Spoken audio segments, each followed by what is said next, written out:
Many, many years ago, there was a king in a far country. He was famous, he was strong, and he was very clever. But in his country, he had many wrongdoers. The king was unhappy about this, but how can you stop people from doing wrong? It is not easy. He thought about this difficult question for a long time, but he could not find the answer. Suddenly one day, he had a good idea. He spoke to his people and told them to build a big stadium in the center of the city. It must be very big and very beautiful, he told them. So the people worked hard for many months. One day, the building was finished, the stadium was ready. Inside it, there were places for 5,000 people. Everyone was very excited about this beautiful new building. Some wanted to watch games in the stadium. Others wanted to have dancing and singing. But what did the king want? No one knew. The day of the opening came. Everyone ran to the stadium to get a place inside. The people got more excited. When the king arrived, they were all quiet, waiting. First, he took his place. Then, he stood up and spoke. "My people, my friends," he said. "Firstly, I want to thank all the workers for their good work. We now have a beautiful stadium, and it is very well built. Secondly, I know that many of you want to see games and dancing here. But this stadium is going to be different. It is not going to be a place for having a good time. It is going to be a place for wrongdoers. If one of you does something wrong, we are going to bring him to this place. There he must stand in the middle of this stadium, in front of us all. Now, do you all see those two doors, colored blue, at the far end of the stadium? They look the same, perhaps, but they are not. Behind one door, I am going to put a dangerous animal, a tiger. Behind the other door, there is going to be a beautiful lady. The wrongdoer must choose one of these doors. If he opens the wrong door, he finds the tiger, it jumps out and kills him. If he opens the other door, he finds the beautiful young woman, she is to be his wife. They must marry immediately, right here in the stadium before our eyes. After that, they can live happily with us as husband and wife. So each wrongdoer must choose very carefully before he chooses, and we cannot know if he is going to live or die.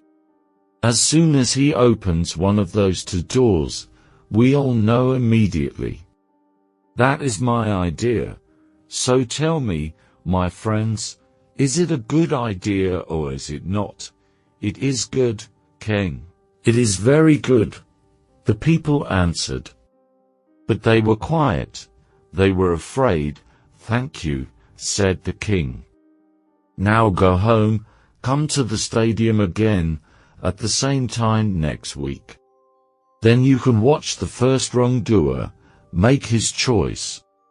Every week from now, a different man is going to choose to live if he is lucky, or to die if he is not.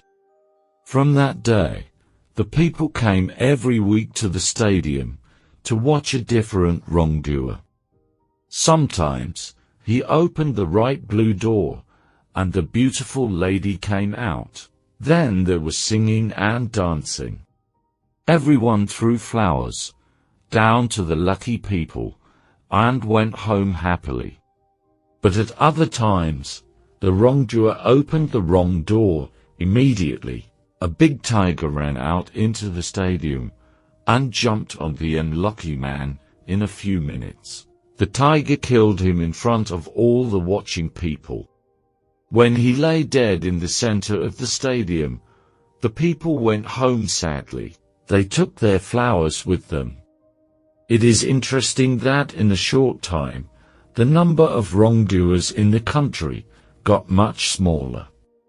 No one wanted to stand in the middle of the stadium and make that difficult choice. Now, there is another important person in this story. The king had only one child, a daughter. She was very beautiful. She had green eyes and long red hair, and she moved as quickly as a cat. She too was strong and clever, as strong and clever as her father. She did not smile often, but when she smiled, people were happy. When she was angry, everyone was afraid. They knew that at those times, she was a very dangerous young woman. Her picture was in every home. Men, women, and children followed her. When she went walking in the streets of the city, they waited to see her famous smile, and sometimes they were lucky. One day she was out walking in a city park when she saw a young man. He was a gardener, and the park was where he worked. He was very good-looking. He was tall and strong. He had dark blue-black hair and a dark mustache. When he laughed, you could see his beautiful white teeth. The king's daughter stopped and looked at him closely. She thought that he was the most beautiful man in the world. She began to talk with him, and liked him more and more. The young man could not understand. Why did the king's daughter want to talk to him? He was not important. He was only the king's gardener. But he could not take his eyes off her. As soon as he looked into her big green eyes and saw her smile, he was in love. But he knew that this love was very dangerous. He was not a rich man, not from a rich family. He could never marry the daughter of the king. But the two young lovers knew that they must meet again.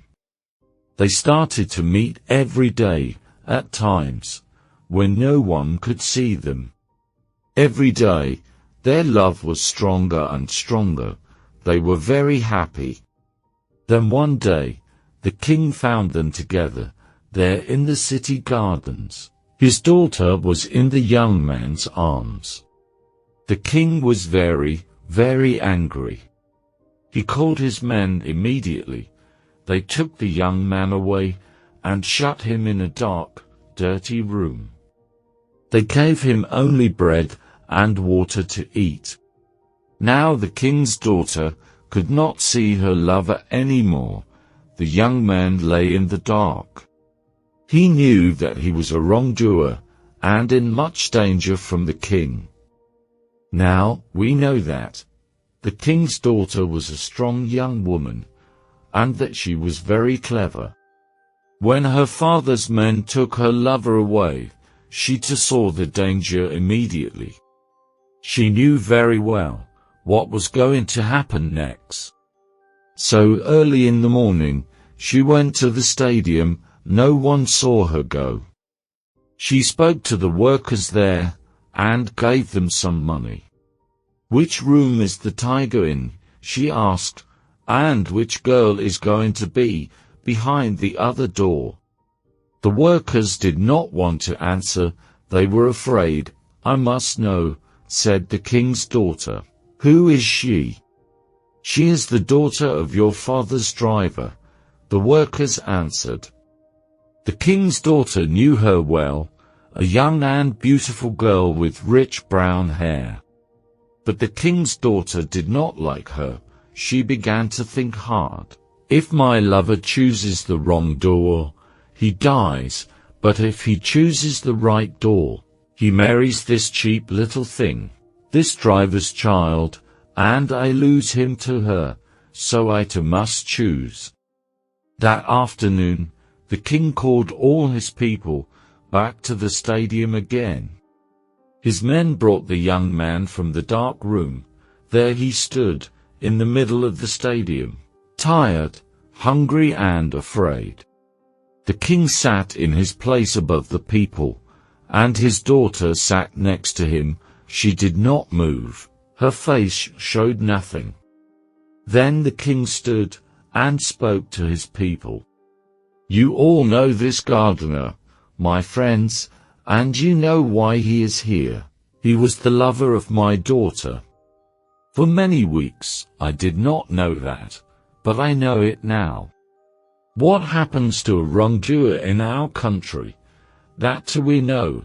He must choose the lady or the tiger.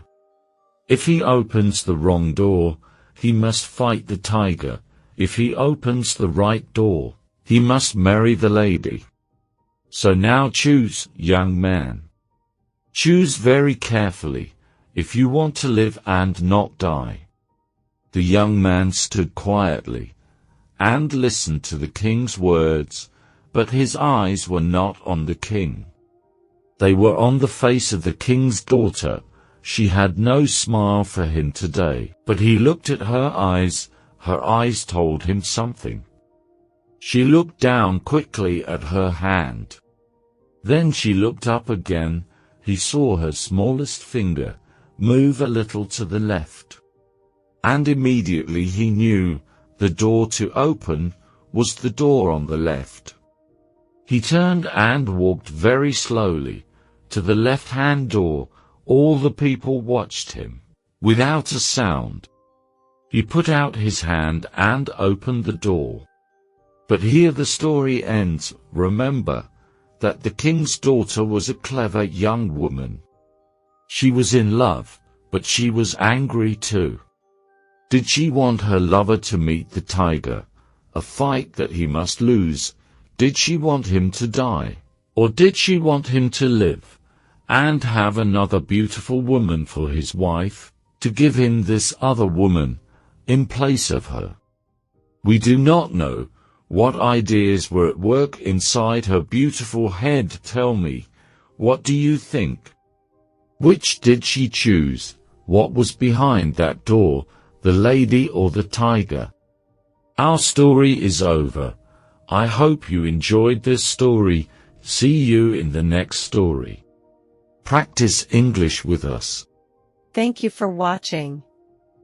Please do like, share and subscribe this channel for more videos.